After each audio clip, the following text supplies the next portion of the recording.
Subjects है या determiner है और 4 वहां पे सेंटेंस रहेगा, उसमें से एक करेक्ट पे टिक करना होगा। ऐसे भी क्वेश्चन फ्रेम किया जा सकता है।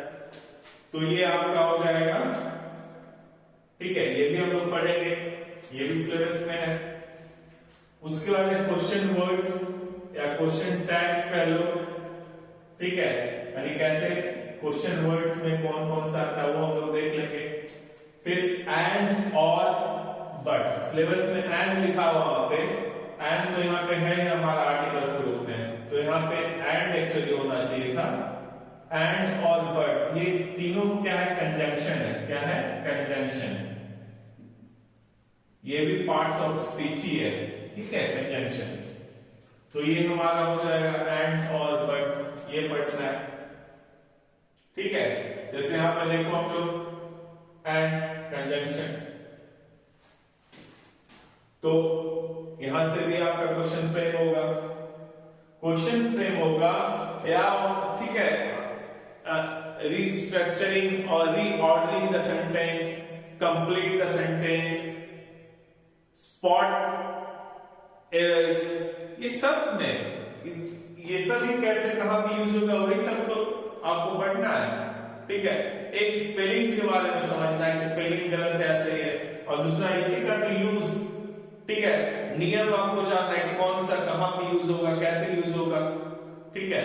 इधर और कैसे हो रहा है, नीदर और कैसे हो रहा है।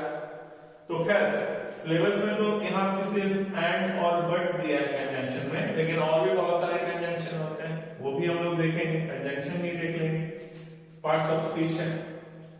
अगला है पंक्चुएशन मार्क्स।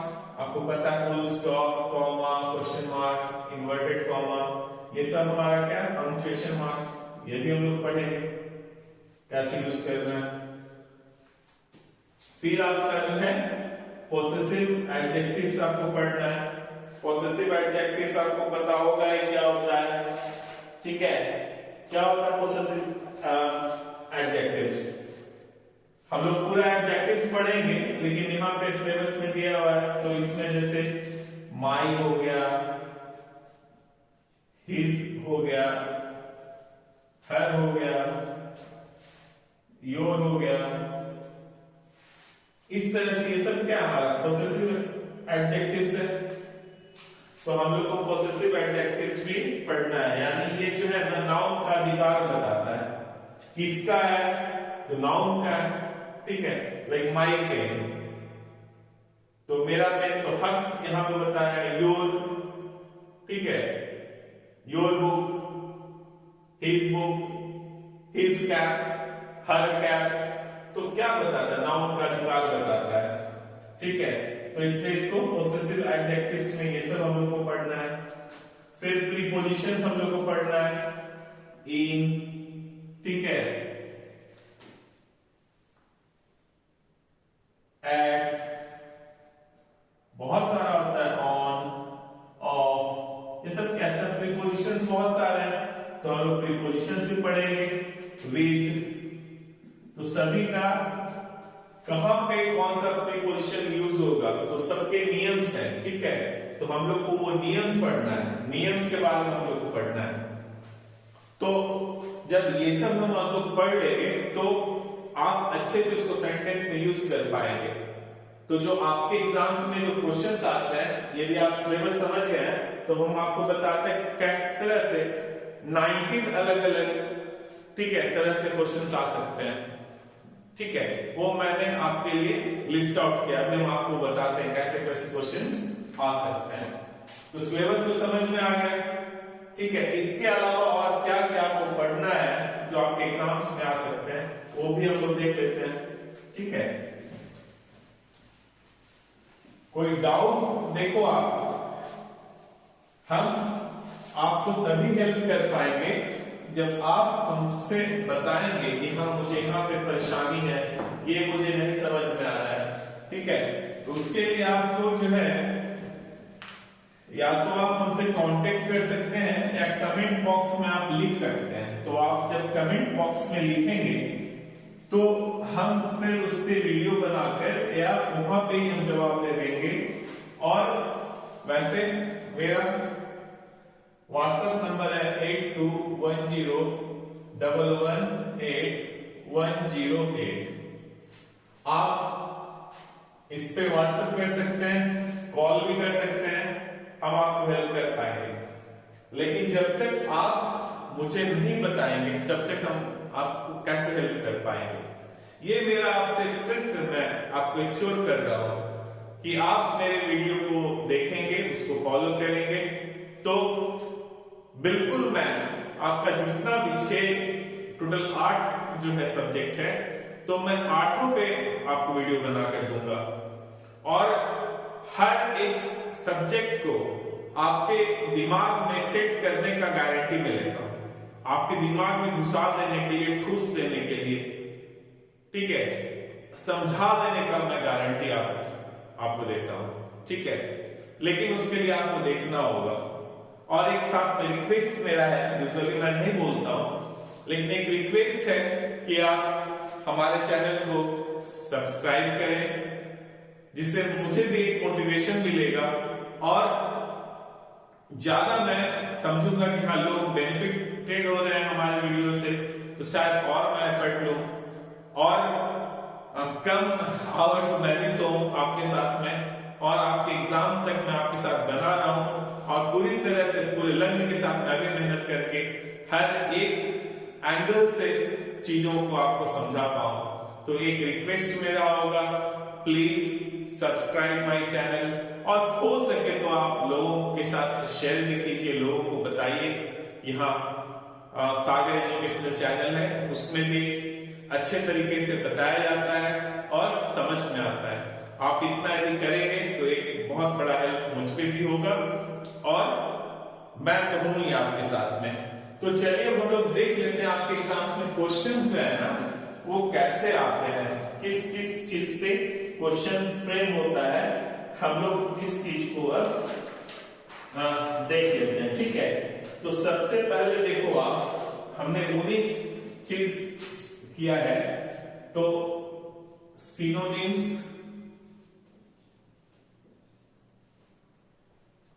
यानी सिमिलर वर्ड्स जो होंगे, सेम मीनिंग वाले वर्ड्स होंगे, उस पे क्वेश्चंस आता है।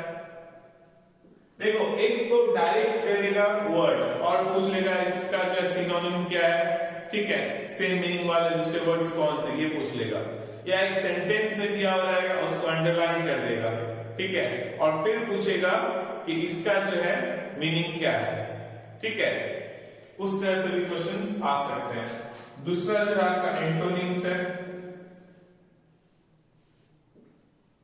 एंटोनिम्स, और जब एंटोनिम्स में आप देखेंगे तो एंटोनिम्स का मतलब होता है parts of speech, sorry antonyms का मतलब होता है अपोजिट वर्ड्स, ठीक है। तो अपोजिट वर्ड से क्वेश्चंस आपके हो जाएंगे।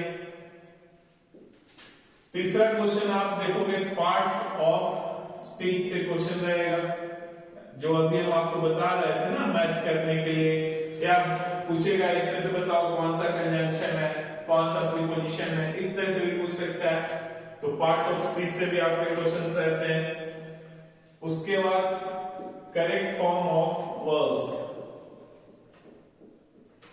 Correct form of the verb, यानी एक सेंटेंस रहेगा उसमें फिल इन द ब्लैंक्स करना पड़ेगा और उसमें क्या पूछेगा, correct form of the verb जो है वो उसमें भरना पड़ेगा। तो वर्ब हम लोग पढ़ेंगे तो उसमें देखेंगे डिफरेंट टाइप्स ऑफ वर्ब्स, फिर क्या क्या अलग अलग फॉर्म्स उसके होते हैं, ठीक है, क्या रूल्स है, वो सब हम लोग देखेंगे। तो correct form of the verb से भी क्वेश्चन आता है। फिर आपका आर्टिकल, आर्टिकल से जो है क्वेश्चन आता है, यानी ए एंड बी जो है उसको फिल इन द ब्लैंक्स में पूछेगा, तो वो भी आपको पता होना चाहिए नियम वगैरह, वो भी हम लोग देखेंगे। उसके बाद प्रीपोजिशन, प्रीपोजिशन, फिर आपके क्वेश्चंस आते हैं आइटम्स एंड फ्रेजेस से क्वेश्चंस रहेंगे। फिर आपके क्वेश्चंस रह सकते हैं वन वर्ड सब्स्टिट्यूशंस, यानी देखो आप एक सेंटेंस रहेगा तो उस उसका एक वर्ड में भी उसको हम लोग उसको बता सकते हैं। तो टाइम बचाना, स्पेस बचाना, सब बचाने के लिए क्या है, एक वर्ड हम लोग लिखेंगे तो ज्यादा अच्छा होगा। तो वन वर्ड सब्स्टिट्यूशन, ये इससे भी क्वेश्चंस आपके एग्जाम्स में रहते हैं। फिर आपका डायरेक्ट और इनडायरेक्ट जो स्पीच है यानी नरेशन से भी क्वेश्चंस रह सकते हैं। फिर आपका है वॉइस, एक्टिव वॉइस और पैसिव वॉइस, उससे भी क्वेश्चन हो सकता है। फिर स्पेलिंग एरर्स, यानी एक वर्ड्स दे देगा रहेगा स्पेलिंग एरर्स। स्पेलिंग एरर्स जैसे मान लिया कोई भी 4 वर्ड दे देगा और 4 वर्ड रहेगा ABCD और उसमें से एक सही रहेगा स्पेल किया हुआ, तो वही आपको टिक करना होगा। तो स्पेलिंग एरर्स से क्वेश्चंस रहता है। देन स्पॉटिंग द एरर्स, यहां तो स्पेलिंग एरर्स हो गया। फिर स्पॉटिंग एरर्स, ठीक है, एरर्स, तो ये सेंटेंस रहता है और इसमें बहुत, जैसे नाउन है, नाउन में गड़बड़ कर देगा या स्पेलिंग में गड़बड़ कर देगा, प्रीपोजिशन में गड़बड़ कर देगा। लगभग 8-9 टाइप्स का एरर्स होता है, उसमें से आपके क्वेश्चंस आते हैं, ठीक है। तो ये आपको लिखना पड़ेगा, जैसे common errors with nouns and noun phrases, फिर pronoun, adjective, verbs, subject verbs, agreement, modals, auxiliary verbs, adverbs, conjunction, prepositions, इन सब में एरर होने के चांसेस रहते हैं। तो वहां से क्वेश्चंस आपका आता है, ठीक है। तो स्पॉटिंग एरर्स ये अच्छा खासा क्वेश्चंस रहेगा। यदि थर्ड क्वेश्चंस रहता है तो 3-4 तक एरर्स आपका स्पॉटिंग एरर्स आ सकता है, ठीक है। उसके बाद सेंटेंस कंप्लीशन, सेंटेंस कंप्लीशन, ये कहीं ना कहीं जो है ना, ये जो आप देख रहे हो correct form of the verb, तो सेंटेंस कंप्लीशन इसके अंदर में भी आ जाएगा, सेंटेंस कंप्लीशन में भी ये चला जा सकता है। तो सेंटेंस कंप्लीशन यानी सेंटेंस रहेगा और कहीं पे गैप छोड़ देगा, कुछ वर्ड्स को रिमूव कर देगा सेंटेंस से, और वही आपसे बोलेगा fill in the blanks type का, ठीक है। फिर सेंटेंस इंप्रूवमेंट, सेंटेंस इंप्रूवमेंट यानी आपको पता है एक ही वर्ड को हम लोग कई ढंग से यूज कर सकते हैं, तो जो सबसे सटीक और सबसे सही यूज होता है उसको यूज करने को ही हम लोग सेंटेंस इंप्रूवमेंट कहते हैं। तो सेंटेंस इंप्रूवमेंट से भी क्वेश्चंस आपके एग्जाम्स में आ सकते हैं। फिर है, आपको पता है कि सेंटेंस लिखने के लिए वर्ड्स को आप ऑर्गेनाइज करते हो और पैराग्राफ को लिखने के लिए, ठीक है, आपको सेंटेंस को ऑर्गेनाइज करना होगा। तो बहुत सारा सेंटेंस दिया हुआ रहेगा या वर्ड्स भी हो सकता है दिया हुआ रहेगा, जैसे 4 दिया हुआ रहेगा और ABCD 4 दिया हुआ रहेगा और फिर इसको बोलेगा करेक्ट ऑर्डर में इसको प्लेस करो, तो रीऑर्डरिंग द सेंटेंस हो जाएगा, ठीक है। रीऑर्डरिंग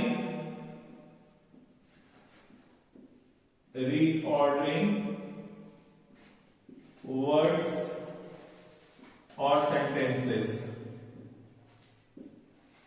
यानी जब सेंटेंस फ्रेम तो वहां पे वर्ड्स का रीऑर्डरिंग करना होगा, यदि पैराग्राफ है तो सेंटेंस का करना होगा। यानी 4 दे देगा ABCD और यहाँ कुछ लिखा हुआ रहेगा और ये चारों मिलके या तो कंप्लीट सेंटेंस बनाएगा जिसका एक मीनिंग निकलेगा, या ये पैराग्राफ बनाएगा जिसका कुछ मीनिंग निकलेगा। तो जब इसको आप करेक्ट ऑर्डर में प्लेस करोगे तभी उसका मीनिंग निकलेगा, ठीक है, एक फ्रूटफुल मीनिंग होगा, ठीक है। तो उस तरह जो हम लोग करेंगे उसको कहते हैं रीऑर्डरिंग वर्ड्स और सेंटेंसेस। उसके बाद तो यहां तक तो अभी तक क्वेश्चंस आते रहा है, ठीक है। यहां तक जब आप देखोगे फिर करेक्ट द सेंटेंस से भी क्वेश्चन आता है, करेक्ट द सेंटेंस यानी सेंटेंस रहेगा जो गलत लिखा हुआ रहेगा, फिर उसका करेक्ट फॉर्म पूछेगा। तो ए बी सी डी रहेगा, उसमें से जो करेक्ट है उस पर करेक्ट कर दो। तो करेक्ट द सेंटेंस से भी क्वेश्चंस आते हैं। फिर आपका पैसेज से क्वेश्चन रहता है, ठीक है, कॉम्प्रिहेंशन, कॉम्प्रिहेंशन। लेकिन अभी तक जो है ना कॉम्प्रिहेंशन, अभी तक जो है इससे क्वेश्चंस नहीं आए एग्जाम में। लेकिन इस बार चूंकि 10 मार्क्स और बढ़ रहा है, यानी 30 मार्क्स के इंग्लिश का क्वेश्चन जब आएगा तो आप उम्मीद कर सकते हैं कि इससे क्वेश्चंस आ जाए। और दूसरा सीटेट में चूंकि कॉम्प्रिहेंशन आता है, और आप जब सिलेबस देखोगे ना पीआरटी का, ठीक है, केवीएस पीआरटी का, तो आप जब सिलेबस देखेंगे तो लगभग 80% जो है ना वो सीटेट का सिमिलर है, 20% एक्स्ट्रा इसमें। तो वहां पे भी पूछता है कॉम्प्रिहेंशन, तो इसलिए इस बार हो सकता है यहाँ पे भी पूछ ले, क्योंकि वेटेज भी इस बार बढ़ा है। लेकिन अभी तक तो आप देखोगे तो इतना से क्वेश्चन आते रहा है। जो 16 तक मैंने लिस्ट किया है, ये सारा मैंने एनालाइज किया है सबसे पहले क्वेश्चन पेपर को, और एनालाइज करने के बाद में मैंने ये आपको हम बता रहे हैं क्वेश्चन किस तरह से एग्जाम्स में आते हैं, ठीक है।